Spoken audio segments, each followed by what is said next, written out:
ગઈકાલે થયેલા સાબર ડેરીના વિરોધ પ્રદર્શનને લઈને હવે પશુપાલકો ઉગ્ર બન્યા છે। વડાલીના વેડાછાવણી ગામે દૂધ રસ્તા પર ઢોળીને વિરોધ પ્રદર્શન કરવામાં આવ્યું। પશુપાલકોએ વધારું નહીં તો દૂધ નહીં તેવા નારા લગાવ્યા।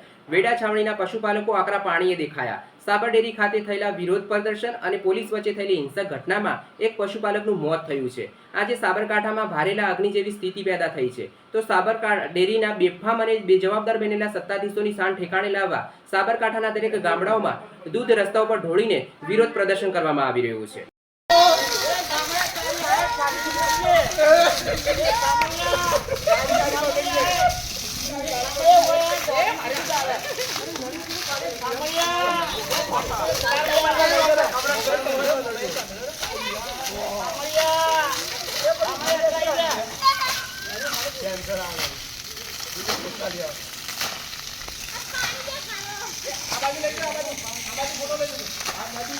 નદી